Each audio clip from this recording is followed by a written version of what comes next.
What if the people telling you to go to school, get a job, and play it safe were keeping you broke?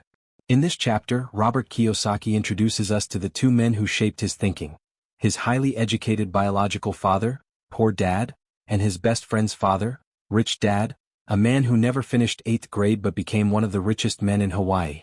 This chapter flips the script on how most people think about money. Let's dive into the mindset shift that started it all. Robert had two father figures growing up. One was highly educated with a stable job, the other was a self-made businessman with limited formal schooling. The two men had different views about money, work, and success. From an early age, Robert started to notice how their advice often conflicted. At 9 years old, Robert and his friend Mike realized they were not part of the rich kid circle at school.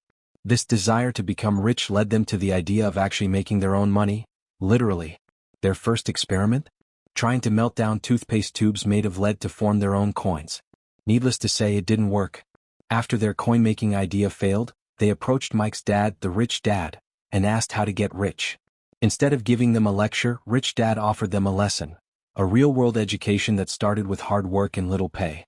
Rich Dad hired the boys to work in one of his small stores. They were paid 10 cents an hour, way below minimum wage, even by the standards of the 1950s. Robert was frustrated. He felt like he was being used. But that frustration was part of the lesson. Rich Dad explained that most people let fear and desire control their lives. Fear of not having money drives people to take jobs just to survive. Then once they start earning, desire kicks in, they want more. So they work harder, hoping for raises or promotions. It's a never-ending cycle: fear, work, pay, desire, repeat. This cycle is what Rich Dad called the rat race. Most people spend their lives trapped in it, working harder to earn more only to spend more.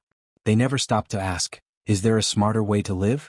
Rich Dad didn't want Robert and Mike to work for money. He wanted them to observe, learn, and think differently. He taught them that money is a tool, not a goal, and that if you don't learn how it works, you end up a slave to it. The core message of this chapter becomes clear: the rich don't work for money. Instead, they learn to create systems, build assets, and develop the mindset that puts money to work for them, while the poor and middle class trade time for a paycheck. So, what's the biggest lesson here? Don't work just to earn, work to learn. Observe the systems around you, understand money, and break free from the rat race. Let me know in the comments. Have you ever felt stuck working just for a paycheck? What would you do differently after hearing this? If this gave you something to think about, go ahead and hit like, subscribe to Chapters and Clarity, and don't forget to turn on notifications so you won't miss Chapter 2. Why teach financial literacy?